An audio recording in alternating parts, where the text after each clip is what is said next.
Olá, meus queridos alunos, sejam todos muito bem-vindos ao nosso canal da Autoescola. Aqui quem fala é a Prof. Mendes. Estou chegando para vocês com as atualizações da legislação de trânsito, começando pelo sistema de trânsito, mas antes, claro, se você ainda não é inscrito no canal, não esquece de se inscrever, não esquece de ativar o sininho para você poder receber aí todas as novas notificações, não esquece de deixar aquele like, de comentar também aqui da onde que vocês estão vendo esse vídeo e, claro, compartilhar com todos que vocês sabem que estão precisando. E bora lá comigo então para falar sobre o sistema de trânsito já com as novas regras de 2022. Começando então ali na apostila, nós temos na página 5, se caso você não tiver a apostila ou não tiver com ela em mãos, anota aí num caderno à parte, num rascunho. Começando pelo código, então o Código de Trânsito Brasileiro, ele surgiu em 23 de setembro de 1997, através da Lei 9.503 de 1997. Após ser sancionado pelo presidente da República, ele entrou em vigor apenas em 98, mas claro que isso não vai cair na prova, isso é só uma curiosidade. O código foi criado em 97, entrou em vigor em 98, mas isso não vai cair na prova. Continuando, o Conselho Nacional de Trânsito, CONTRAN, sendo o órgão máximo normativo e consultivo. Isso é importante vocês anotarem, vocês grifarem que o Conselho Nacional de Trânsito, ou seja, o CONTRAN, ele é o órgão máximo normativo e executivo. Aqui vocês têm a divisão, então, o CTB, Código de Trânsito Brasileiro, ele possui 341 artigos, divididos em 20 capítulos, como estão descritos ali embaixo. Como eu falo mais uma vez, esse item não vai cair na prova, então não precisa vocês se preocuparem de anotar. E no finalzinho diz o seguinte: o aluno aprendiz de motorista tem por obrigação, antes de aprender a ser condutor de veículo, ter o conhecimento das leis de trânsito, além de direitos e obrigações. O condutor tem o dever social de cumprir a legislação de trânsito, estando sujeito à pena pelas infrações praticadas ao infringir a lei. Então, estando sujeito às penas pelas infrações praticadas ao infringir a lei, ao desrespeitar o CTB, o Código de Trânsito Brasileiro. Esse item está lá no finalzinho da página 5, mas esses itens não vão cair na prova. Seguindo para a página 6, nós começamos com o Sistema Nacional de Trânsito, que é um conjunto de órgãos e entidades da União, dos estados, do Distrito Federal e dos municípios, que tem como finalidade a formação, a habilitação, reciclagem e educação de condutores, julgamento de infrações e de recursos e aplicação de penalidades. Então, esse é o conjunto Sistema Nacional de Trânsito, é todo esse conjunto aí, de entidades da União, dos estados, do Distrito Federal, municípios, que tem, a finalidade da formação, habilitação, reciclagem, recurso de multa e também aplicação de penalidades. Seguindo ainda na página 6, nós vamos ter a composição do Sistema Nacional de Trânsito. Os órgãos normativos, consultivos e coordenadores. Lembrem-se dos 3 Cs: CONTRAN, CETRAN e CONTRADIF. Órgãos normativos, consultivos e coordenadores. Lembrem-se dos 3 Cs: CONTRAN, CETRAN e CONTRADIF. CONTRAN, CETRAN e CONTRADIF. Órgãos normativos e consultivos e coordenadores. Continuando ainda na página 6, vocês vão ter o DETRAN. Qual que é a função do DETRAN? Vistoriar, emplacar e registrar veículos. O DETRAN, que é o Departamento Estadual de Trânsito, é o órgão máximo executivo dos estados e do Distrito Federal. Então, ele vai fazer o quê? Ele vai vistoriar, emplacar e registrar veículos. Nos municípios onde não tem o DETRAN, quem pode fazer vistorias, emplacar e registrar veículos vai ser a CIRETRAN, que é a Circunscrição Regional de Trânsito.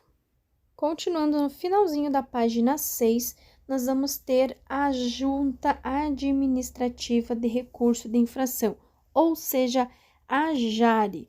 Toda vez que vocês receberem uma multa, uma infração que vocês não estejam de acordo, primeiramente vocês irão recorrer à Jari, Junta Administrativa de Recurso de Infração. Sempre que falarmos de multa, de infrações indevidas, vocês irão recorrer primeiro à Jari, Junta Administrativa de Recurso de Infrações. Caso a Jari negue, aí em segundo lugar vocês irão recorrer ao CETRAN. E caso o CETRAN também negue, em terceiro, não cabe recurso na esfera administrativa. Decorem lá. Primeiro, Jari. Segundo, CETRAN. Terceiro, não cabe recurso na esfera administrativa. Falou em recurso de multa. Primeiro, Jari. Segundo, CETRAN. Terceiro, não cabe recurso na esfera administrativa. Então, se na pergunta estiver falando, né, ao qual órgão vocês vão recorrer de uma infração, vocês vão recorrer à Jari. Digamos que na pergunta esteja falando contra as decisões da Jari, aí vocês vão marcar a CETRAN. E se na pergunta já estiver falando, já tiver citado a Jari e o CETRAN, a resposta vai ser: não cabe recurso na esfera administrativa. Falou em recurso de multa, primeiro Jari, segundo CETRAN, terceiro, não cabe recurso na esfera administrativa. Final da página 6 da apostila. Seguindo para a página 7, nós vamos ter alguns direitos e deveres do cidadão.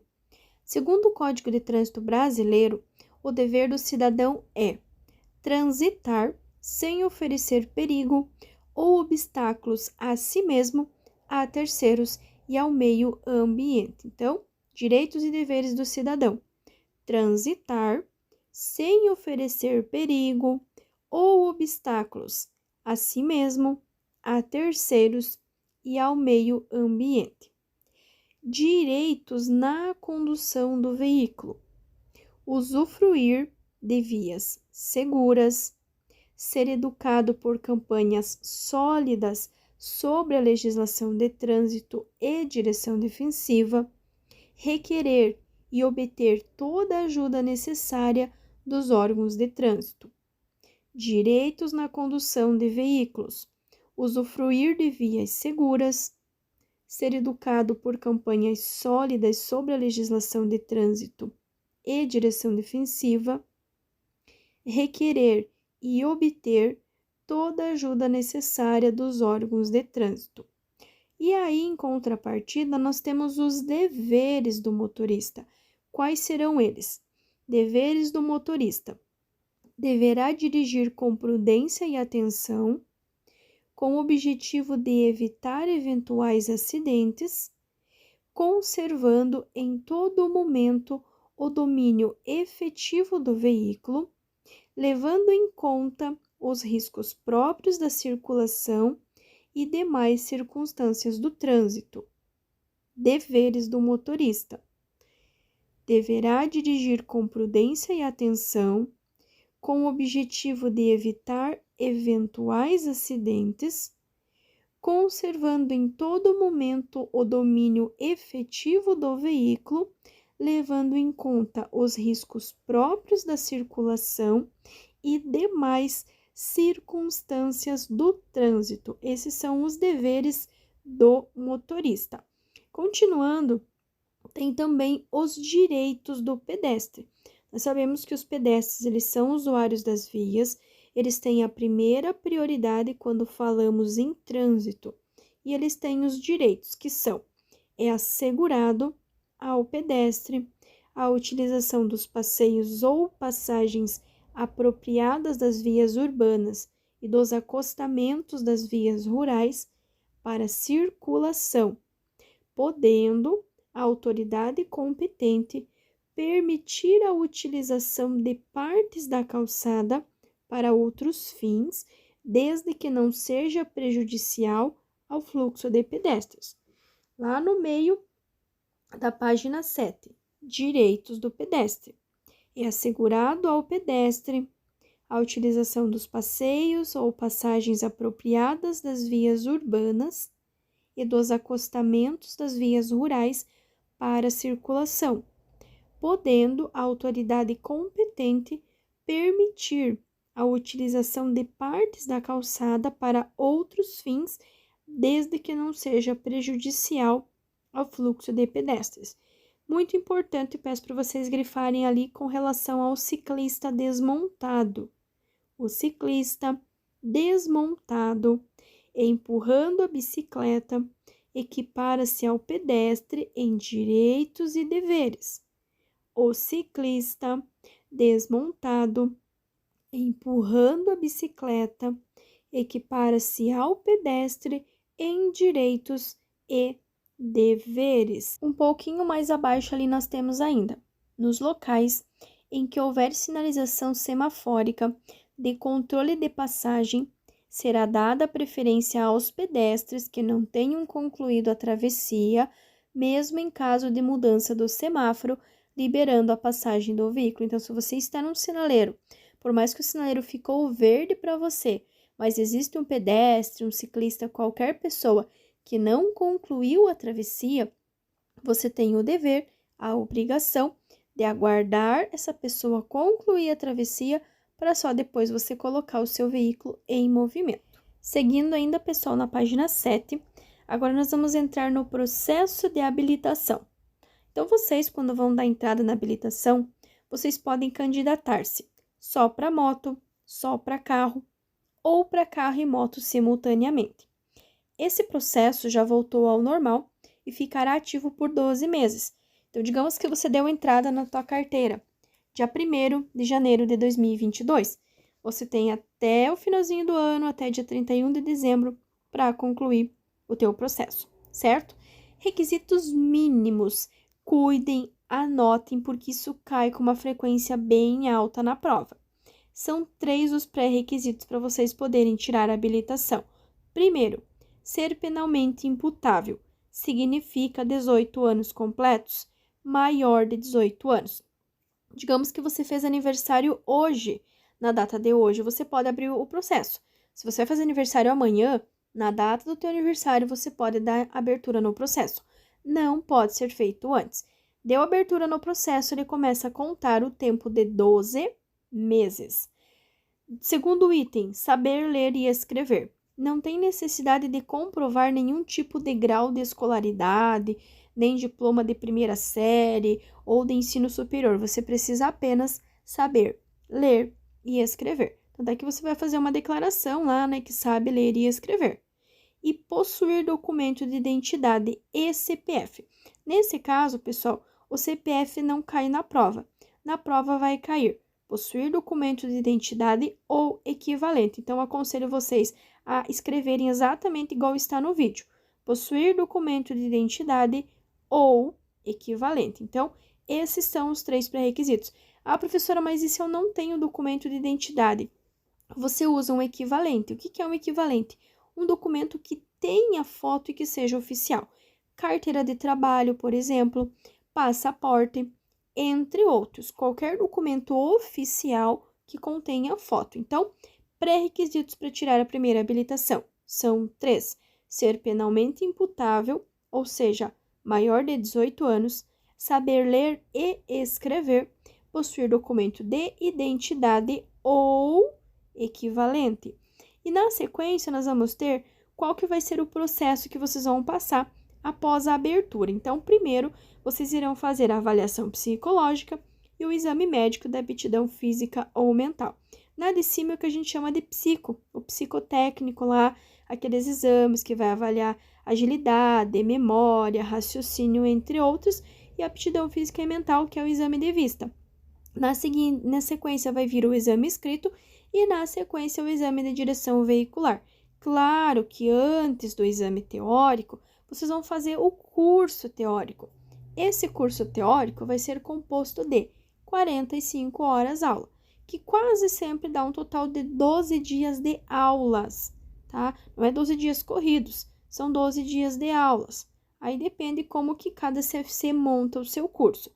Nesse curso, obrigatoriamente tem que ter esta grade ali: 18 horas de legislação, 16 de direção defensiva, 4 de primeiros socorros, 4 de meio ambiente e 3 de mecânica básica. Essa é a grade horária em qualquer estado, em qualquer cidade do Brasil. Detalhe, a prova, tá? Concluí lá as minhas aulas teóricas, agora eu vou fazer a prova.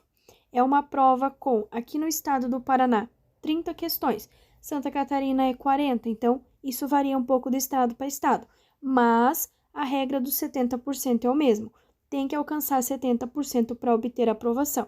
Então, aqui no Paraná, é uma prova convencional ou eletrônica, pode ser no papel ou no computador, com 30 questões, das quais o candidato deverá acertar no mínimo 70%. De 30, pelo menos 21 para obter a aprovação. Ah, professora, acertei 20. Infelizmente, você reprova. Ah, acertei 30. Excelente, você acertou todas, você passou, tá? Tem que acertar no mínimo 21. Essas aulas, elas podem acontecer de que maneira? Tanto remota, quanto presencial, quanto mista. Ou seja, ser algumas remotas, algumas presenciais. Aí vai ficar a critério de cada CFC. Detalhe importantíssimo. Antes desta nova atualização, toda vez que o candidato reprovava no teórico, ele tinha que aguardar no mínimo 15 dias para fazer o novo exame. No caso de reprovação no exame tanto teórico quanto prático, o candidato não precisa mais aguardar nada. Se tiver vaga no mesmo dia, digamos que o candidato fez de manhã a prova e reprovou, e tem vaga para de tarde, após o almoço, ele pode pagar a taxa, lembrando que tem que pagar a taxa, toda e qualquer reprovação, ele vai gerar uma taxa extra que não está incluso no preço inicial da habilitação. Vocês pagam pelo serviço prestado, desde que vocês não reprovem. A partir do momento que você reprova, seja no teórico ou seja no prático, ele vai gerar uma taxa extra a ser paga para poder realizar o exame. Então, o candidato reprovou, foi lá, pagou a taxa e foi agendado um novo exame para de tarde. Ele fez às 8 horas da manhã, conseguiu, pagou a taxa e vai fazer o exame de novo lá às 4 horas da tarde.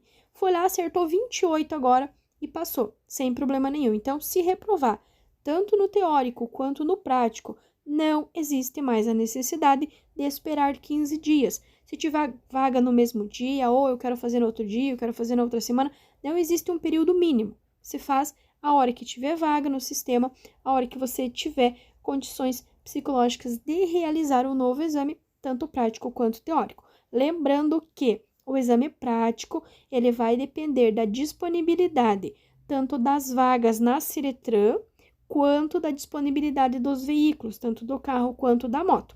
Mas aí isso vai ficar a critério de cada CFC. Ok, então, pessoal, então, grade horário do teórico, 45 horas aula. Vocês têm uma prova eletrônica ou convencional de 30 questões, as quais vocês precisam acertar pelo menos 70%, ou seja, 21 questões. E se porventura vocês reprovar, no caso de reprovação, no exame teórico ou prático, o candidato não precisará aguardar mais nenhum prazo para fazer outro exame. Se tiver vaga no mesmo dia, tiver disponibilidade de vaga, de agenda, pode sim pagar a taxa de reteste e refazer o exame no mesmo dia ou no próximo dia, na próxima semana, a critério de cada um e, claro, né, mediante de acordo com as vagas que estiverem disponíveis, tanto no CFC quanto no sistema do Detran. Lembrando que não depende só do CFC, depende da liberação do Detran, no caso da Ciretran, nos lugares, nos municípios que não tem o Detran, quem faz a liberação das vagas é a Ciretran. Então, tendo vaga liberada pela Ciretran, tendo disponibilidade, vocês podem fazer o exame, inclusive, no mesmo dia. Então, continuando, pessoal, na página 8, nós vamos ter, então, ali o curso prático de direção veicular. Como eu citei para vocês anteriormente, vocês podem fazer só para moto, que é a categoria A, só para carro, que é a categoria B, ou A e B simultaneamente, que é carro mais moto. A grade horária vai ser 20 horas aula para carro e 20 horas aula para moto, quando for a primeira habilitação. Lembrando que o simulador, ele não é mais um item obrigatório, então, alguns CFCs até tem, mas ele não é mais um item obrigatório. Então, vai ficar 20 horas aula de moto e 20 horas aula de carro. Lembrando que tanto no teórico quanto no prático, não é 1 hora de aula. Cada hora a aula tem duração de 50 minutos. Então, das 45 do teórico, é 45 vezes 50 minutos, tá? E do prático, a mesma coisa, é 20 aulas de 50 minutos. E aí, depois que vocês fazem, né, que vocês cumprem a grade teórica, que vocês fazem o exame teórico, vocês vão receber a licença de aprendizagem de direção veicular, ou seja, a LADV, licença de aprendizagem de direção veicular. Para realizar o curso prático de direção veicular, o candidato deverá estar acompanhado por instrutor credenciado e portar a LADV com as seguintes informações. Então, vai ter o nome de vocês, vai ter qual categoria, qual CFC vocês estão vinculados.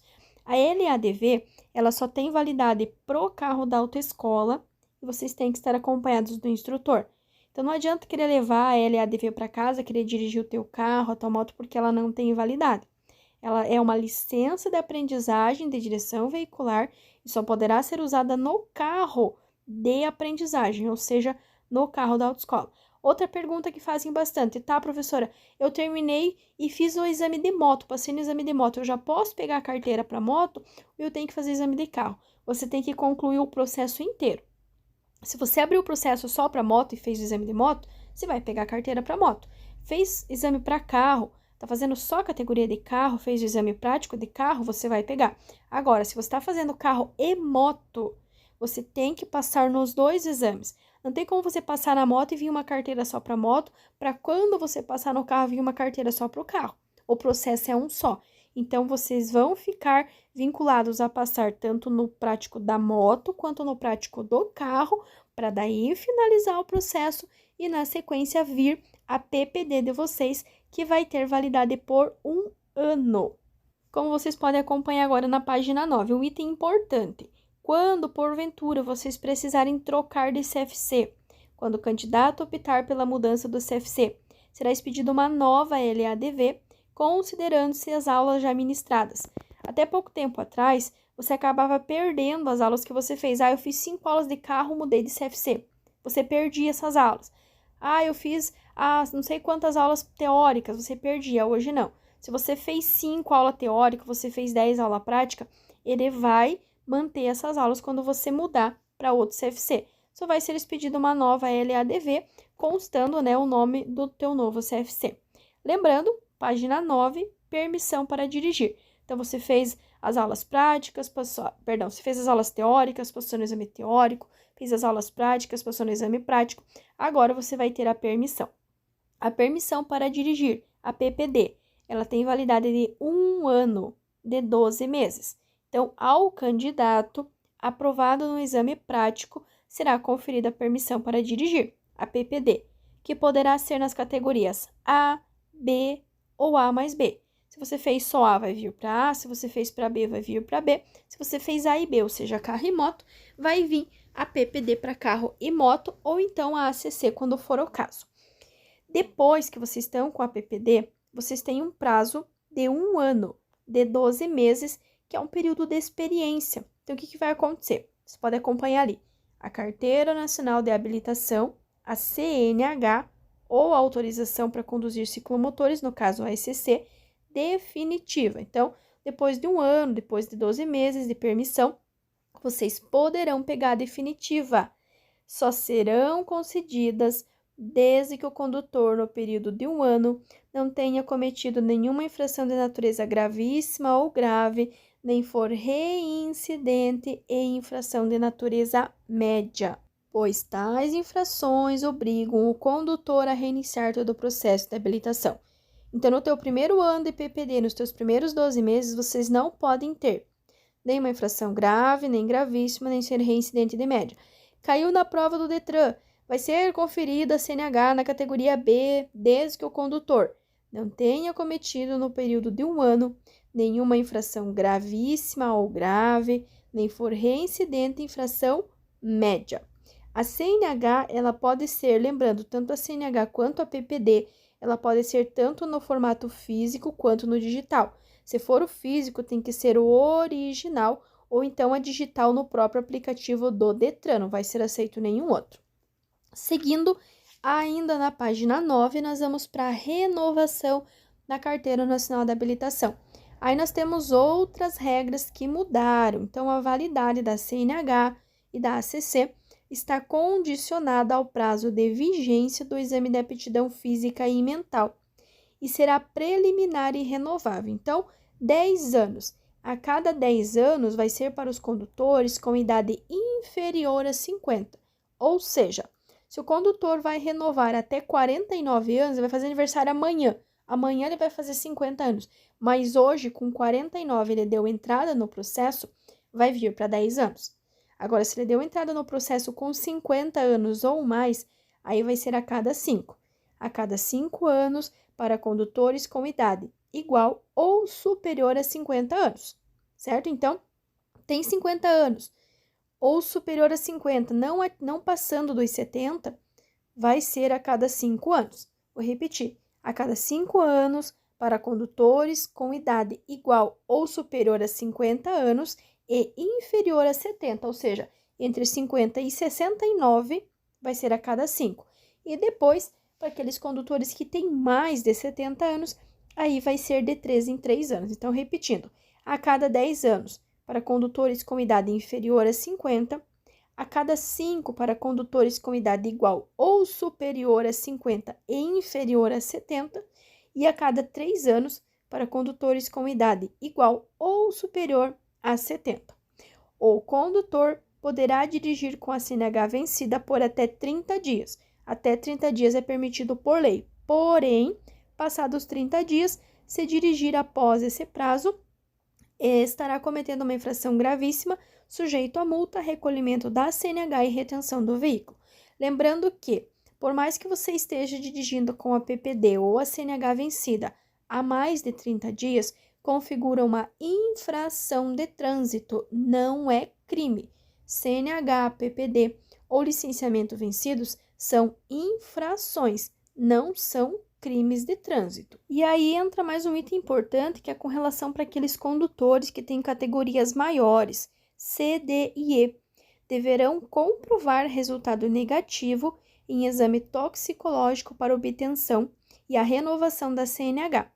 Aqueles com idade inferior a 70 anos serão submetidos a novo exame a cada período de 2 anos e 6 meses. O resultado positivo no exame acarretará na suspensão do direito de dirigir pelo período de 3 meses. Então, o candidato até 70 anos, ele vai ter a obrigação de fazer a cada 2 anos e 6 meses um novo toxicológico para aqueles condutores que têm categorias C, D e E. Se caso o resultado for positivo, aí ele vai ter uma suspensão por um período de 3 meses. Continuando ainda na página 9, nós vamos ter a reciclagem. Quando que um condutor vai fazer a reciclagem? Quando ele for suspenso, quando ele se envolver em acidente grave para o qual ele tenha contribuído, ou então quando ele for cassado.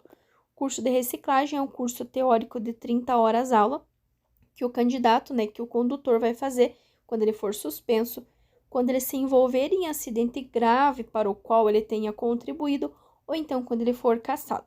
Como diz ali, grifem ali exatamente como está ali. O curso de reciclagem para condutores infratores tem por finalidade atualizar os conhecimentos relativos à segurança nas vias públicas, valorizando a cidadania e a conscientização do respeito à vida. O infrator será submetido ao curso de reciclagem com carga horária de 30 horas aula, quando condenado judicialmente por delito de trânsito, a qualquer tempo se for constatado risco à segurança do trânsito. O condutor que exerce atividade remunerada ao veículo, poderá participar de curso preventivo de reciclagem, sempre que no período de 12 meses atingir 30 pontos, conforme regulamentado pelo CONTRAN. Então, a reciclagem vai acontecer quando? Quando for suspenso. A suspensão ela poderá ocorrer pela soma de pontuação, que a gente vai ver na sequência aí das aulas, que também teve uma alteração bem significativa, ou então pelo cometimento de uma infração gravíssima, por exemplo, dirigir alcoolizado. Dirigir alcoolizado gera suspensão direta por 12 meses e tem que fazer o curso de reciclagem. Quando ele causar um acidente ou tiver um acidente para o qual ele tenha contribuído, ou então também quando ele for cassado. Quando ele é cassado, ele perde todos os cursos, todas as categorias, todos os anos de habilitação. ele vai ter que primeiro fazer o curso de reciclagem, no caso, né, quando ele é condenado judicialmente por delito de trânsito, vai ter que fazer o curso de reciclagem, aguardar 24 meses, ou seja, 2 anos, para só então ele reiniciar novamente o processo dele tudo do zero. Curso de reciclagem, 30 horas aula, tá? Apenas curso teórico de 30 horas aula, não precisa prático, não precisa nada, apenas o curso teórico de 30 horas aula. Quando ele for suspenso, pode ser pela soma de pontos, quando ele se envolver em acidente gravíssimo para o qual ele tenha, né, contribuído, ou então quando ele for cassado. Seguindo para a página 10, nós temos aqui os documentos de porte obrigatório. Então, nós teremos, né, 3 documentos que vocês têm que obrigatoriamente portar. PPD ou CNH. Então, no primeiro ano, nos primeiros 12 meses, vocês vão ter a PPD. Na sequência, vocês vão ter a CNH. Lembrando que ambas têm que ser em formato original ou na versão digital dentro do aplicativo do Detran. Não é uma cópia no celular, um print, nem nada do tipo. Tem que ser dentro do aplicativo mesmo, que tem o QR Code ali para fazer toda a consulta. E com relação ao veículo, é obrigatório portar o CRLV. Tem que ter 4 letras, ou tem que ter a letra L. Tem a letra L de Profilu, é de porte obrigatório. Não tem a letra L, não é de porte obrigatório. O CRLV, que é Certificado de Registro e Licenciamento de Veículo.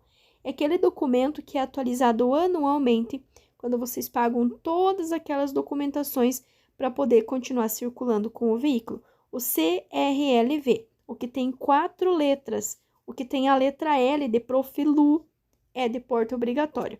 O que tem 3 letras, a gente já vai ver aqui no próximo slide, esse não é de porte obrigatório. Lembrando, reforçando, PPD, CNH ou CRLV, porte obrigatório em original ou digital.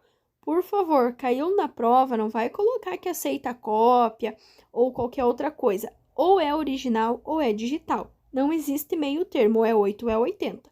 PPD, CNH e CRLV, em original ou então na versão digital. Não existe outra opção. Ou é original ou é digital. Agora sim, vamos falar do CRV. Quase ninguém conhece a palavra CRV, mas todo mundo conhece o recibo de compra e venda. É exatamente a mesma coisa. O CRV, que é o Certificado de Registro de Veículo, é aquele recibinho de compra e venda. Quando que ele vai ser obrigatório uma nova expedição dele? Será obrigatória a expedição de novo CRV, que é Certificado de Registro de Veículo, quando for transferida a propriedade, mudança de município, de domicílio ou residência, estava morando no Paraná, foi para Santa Catarina ou vice-versa, for alterada qualquer característica do veículo. Meu carro é azul, resolvi pintar de cor de rosa. É uma característica que consta no documento. Eu preciso fazer a alteração e vai ser emitido um novo CRV. Ou houver mudança de categoria. Ah, será meu carro era para carregar carga, de repente eu fiz uma alteração, agora eu posso carregar pessoas. Isso também vai ter que constar no documento do veículo. Então, o CRV é o recibo de compra e venda, vai ser sempre emitido quando vocês efetuarem, né, a compra ou venda de um veículo, troca de domicílio, troca de categoria ou troca de característica do veículo, apenas nessa situação. E aí nós temos a transferência de propriedade. Então, a transferência de propriedade, o novo proprietário, ou seja, o comprador, ele vai ter 30 dias para adotar as providências necessárias para a expedição do novo CRV em seu nome, sob a pena de incorrer em infração de trânsito. Não o fazendo, o vendedor terá 60 dias para comprovar a transferência de propriedade junto ao Detran de seu estado, sob a pena de se responsabilizar solidariamente pelas penalidades e reincidências até a data da comunicação. É muito importante, toda vez que vocês fizerem uma compra ou venda de um veículo, fazer o comunicado junto ao Detran. Não tem custo nenhum e vocês vão acabar se livrando de qualquer multa ou infração decorrente que possa acontecer depois da venda ou da compra de um veículo. E aí nós vamos ter o DPVAT. O que é o DPVAT? O seguro obrigatório de danos pessoais causados por veículos automotores de via terrestre. Ah, professora, mas e se eu sou pedestre, eu fui atropelada? Eu tenho direito ao DPVAT? Tenho, você tem sim, por mais que você não tenha um carro, uma moto, um veículo no teu nome, você é um usuário das vias públicas, das vias terrestres. Então, você tem sim o direito de solicitar o DPVAT. E aí vai ter ali alguns valores, depois se vocês quiserem podem dar uma lidinha, mas isso não é pertinente para o momento. E na sequência nós vamos ter o IPVA, que nada mais é o Imposto sobre a Propriedade de Veículo Automotor. Incide sobre a propriedade de veículos automotores de qualquer espécie, devendo ser pago anualmente pelo proprietário ou responsável. Que são todas aquelas documentações que são pagas no começo do ano para gerar o novo CRLV, para gerar um novo licenciamento e vocês poderem continuar circulando normalmente com o veículo de vocês. Seguindo para a página 11, nós temos as categorias da habilitação. Como eu falei para vocês anteriormente, né, o candidato ou os candidatos poderão habilitar-se nas categorias de A a E, sendo A e B somente para a primeira habilitação. Então, no começo, né, no primeiro processo que vocês abrem, vocês podem fazer a primeira habilitação A ou B, ou A mais B. Peço para vocês anotarem, para vocês não esquecerem. Então, vocês podem fazer A, que é para moto, B, que é para carro, ou A e B, que é para moto e carro. Gente, é muito importante vocês saberem essa sigla, tá? A é para moto, B é para carro. É muito importante vocês saberem. E também, né, poderão requerer simultaneamente autorização para conduzir ciclomotor, que é a CC, e habilitação B, bem como requerer A e B ao mesmo tempo. Então, as nossas categorias vão ser: categoria A. A é para moto, fica fácil para lembrar. Moto, veículos automotores e elétricos de 2 ou 3 rodas, com ou sem carro lateral ou semi-reboque. Exemplo, motocicleta, motoneta, ciclomotor e triciclo. Cuidem, porque os quadriciclos, eles vão entrar na categoria B de bola, tá? Mesma carteira para carro. Então, categoria A é para moto, 2 ou 3 rodas, incluindo já, né, esses novos veículos elétricos, já de acordo com a categoria A. Aí nós temos a categoria B, que é para o carro até 8 lugares, ou seja, veículos automotores e elétricos não abrangidos pela categoria A e cujo peso bruto total, PBT, é peso bruto total, não exceda 3.500 quilos e cuja lotação não exceda a 8 lugares, excluindo o motorista. Então, não pode ter mais que 3.500 quilos, senão já vai lá para a categoria C, e não pode ter mais do que 8 lugares, senão já vai lá para a categoria D de dado. Categoria B, até 3.500 quilos, até 8 passageiros, não contando o motorista. E aí pode ter também algumas combinações, como unidade acoplada, reboque, semi-reboque, trailer ou articulado, desde que a soma das duas unidades não exceda o peso bruto total de 3.500 quilos e cuja lotação não exceda 8 lugares, excluindo o motorista. Vão se enquadrar também o motor casa, cujo peso não exceda 6.000 quilos e cuja lotação não exceda a 8 lugares, excluindo o motorista. Vai entrar também na categoria B de bola, tratores de roda e equipamentos automotores destinados a executar trabalhos agrícolas. Então, todos esses veículos fazem parte da categoria B de bola, que é até 3.500 quilos, até 8 passageiros, sem contar o motorista. Aí nós vamos ter a categoria C de casa, que é para o caminhão pequeno, veículos automotores e elétricos também, utilizados em transporte de carga, cujo PBT, peso bruto total, exceda 3.500 quilos. É bom ficar atentos, porque tem algumas caminhonetes maiores que ultrapassam a quantidade de quilo. Se ultrapassar, né, o PBT, que é o 3.500 quilos, aí tem que ser categoria C. Tratores de esteira, tratores mistos ou equipamentos automotores destinados à movimentação de carga, terraplanagem, construção ou pavimentação. E aí também vai entrar o motor casa, cujo peso exceda, né, ultrapasse 6.000 e cuja lotação não exceda 8 lugares, e também todos os veículos abrangidos pela categoria B. É uma escadinha. Se você tem B e faz a C, você pode dirigir B e C. Se você fez a D, você pode dirigir B, C e D. Agora, se você fez a E, significa que você pode dirigir o B, o C, o D e também o E. A única categoria mista que nós vamos ter aqui vai ser o A. Você pode fazer o A junto com o B, o A junto com o C, o A junto com o D. A categoria A para moto, você pode incluir na tua categoria, na tua carteira, a qualquer momento. Daí, na sequência, nós vamos ter a categoria D de dado, que é para veículos automotores e elétricos utilizados no transporte de passageiros, agora sim, cuja lotação exceda 8 lugares, excluindo o condutor. Também vai entrar transporte de escolares, independente da lotação, motor casa, cuja lotação exceda 8 lugares, ônibus articulados e todos os veículos das categorias B, de bola, e C, de casa. Resumindo, a categoria D é para ônibus, mais de 8 lugares. E daí nós vamos ter a categoria E, que é para carreta. Fica fácil lembrar a categoria E, que é para carreta.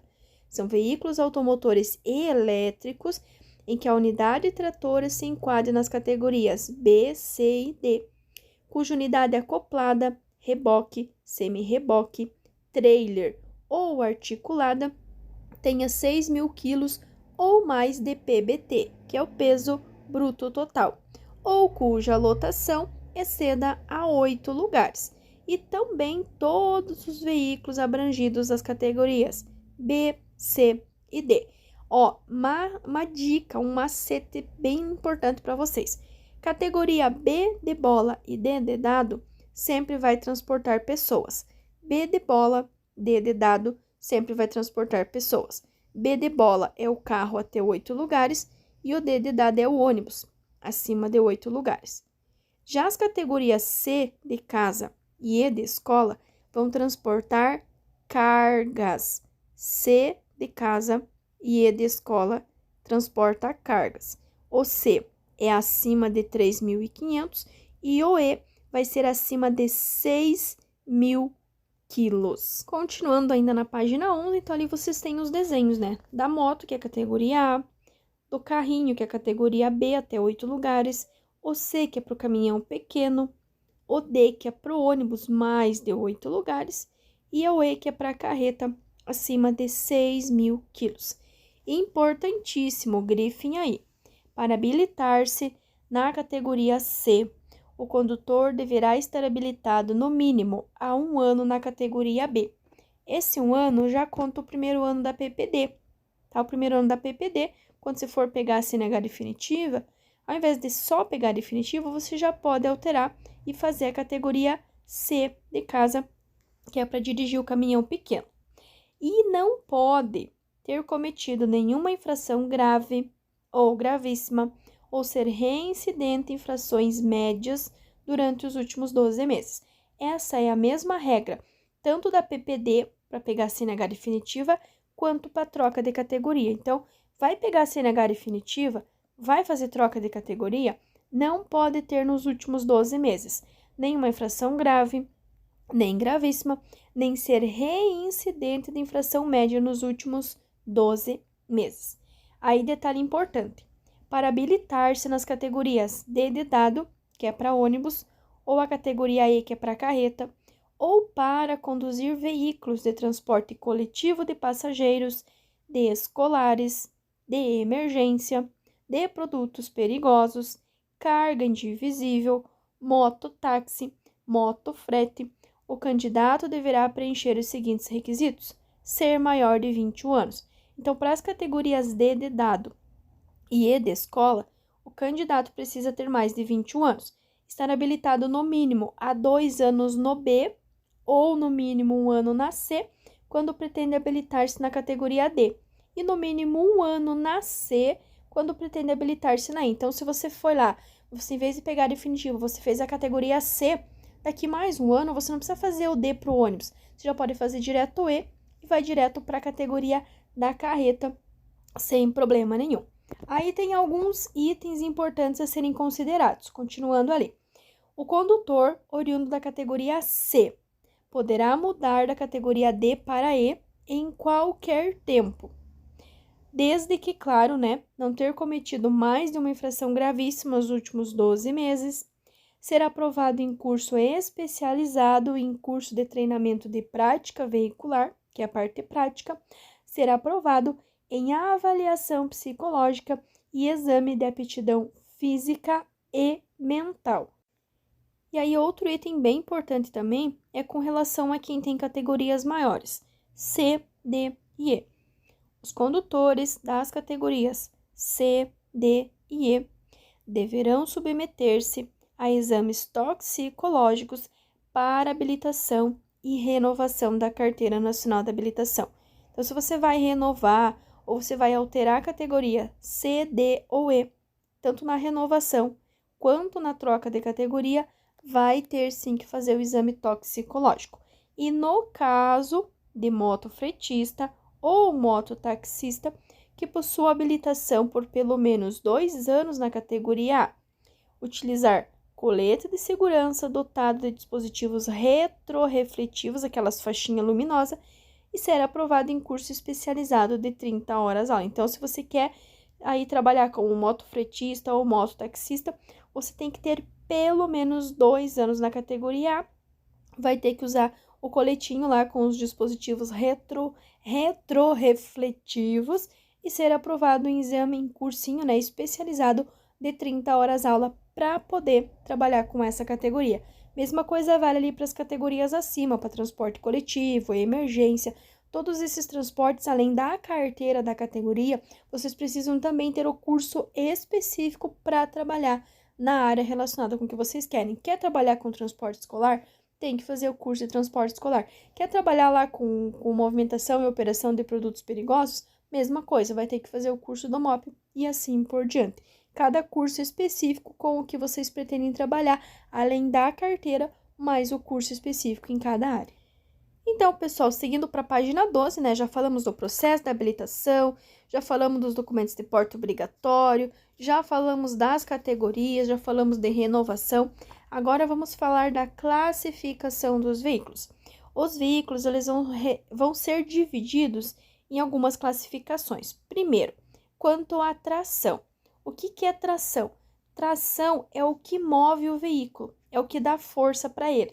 Então, relacionado quanto à tração, ele pode ser automotor, ele pode ser elétrico, de propulsão humana, pode ser de tração animal, reboque ou semi-reboque. São 6. Lembre-se, sempre que falar quanto à tração, lembre-se que vão ser 6 itens. Continuando ainda na página 12, nós vamos ter quanto à espécie. Para facilitar, a espécie é o que carrega. Espécie vão ser 7. Então, o que ele vai carregar?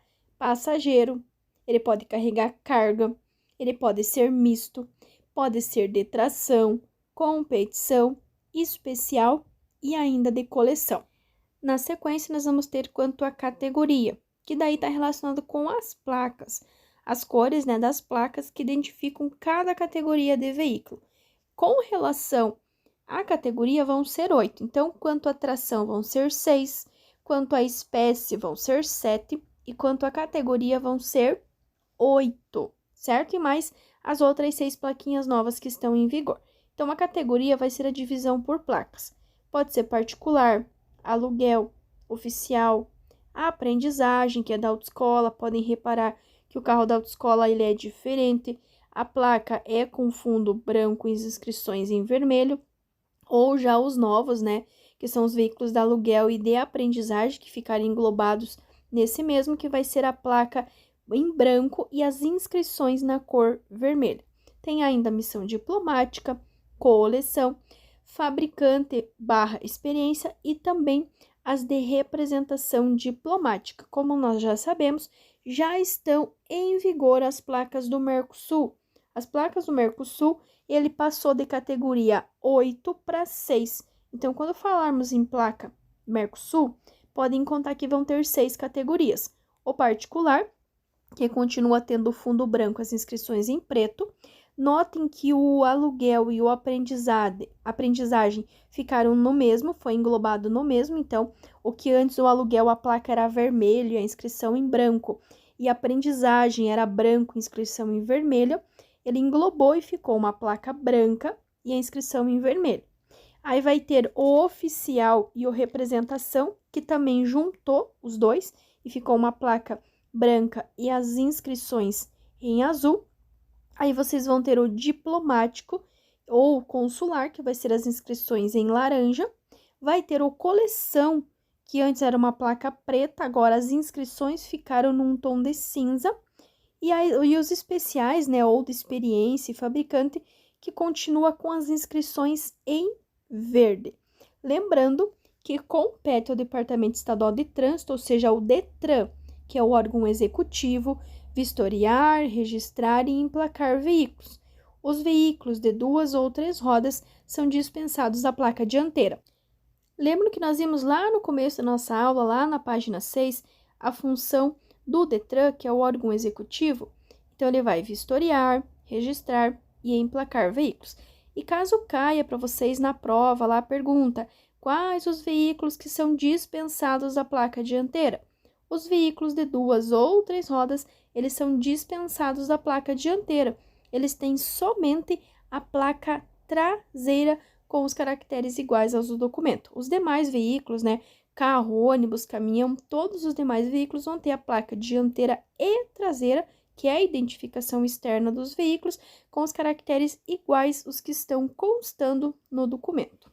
E bem, ao final da nossa página 12, nós vamos ter as dimensões e pesos para os veículos, que está lá na Resolução 210 de 2006.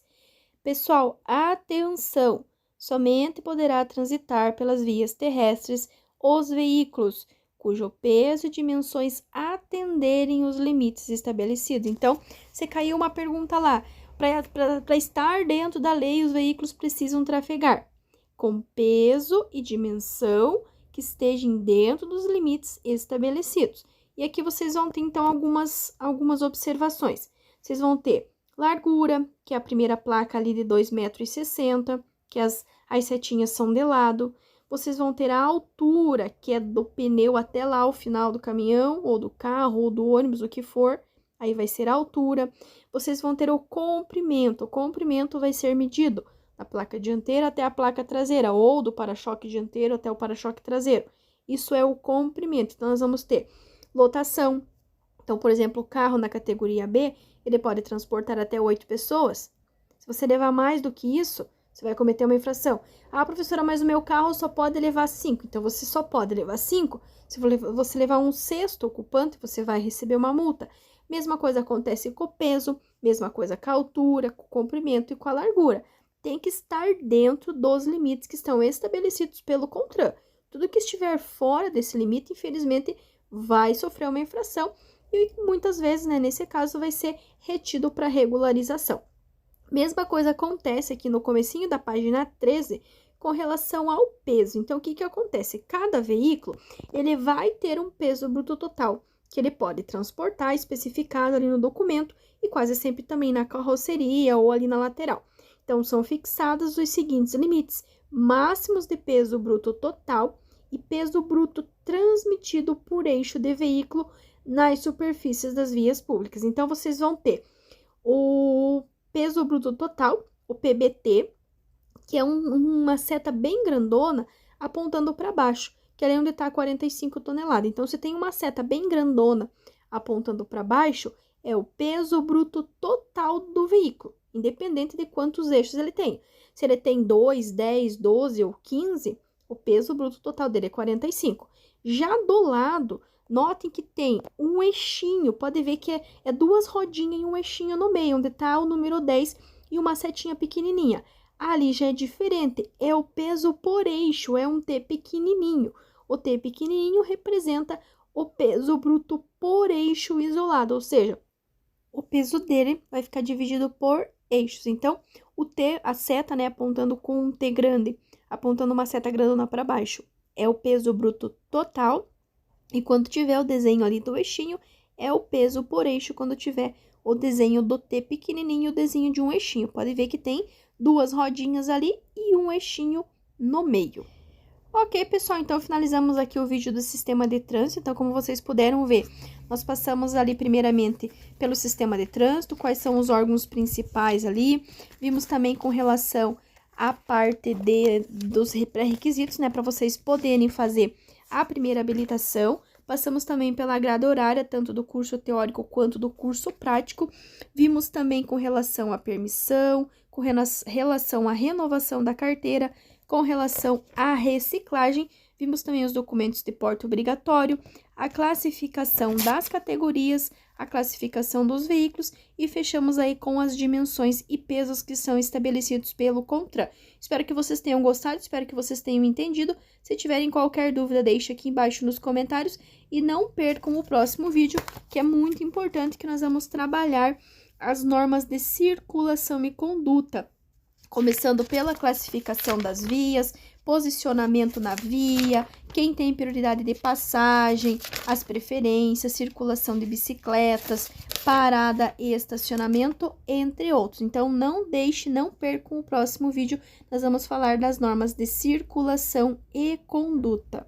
O meu muito obrigado a todos vocês que assistiram esta aula até aqui, desejo muito sucesso, muitas bênçãos e acompanhe o próximo vídeo nas normas de circulação e conduta, regras 2022.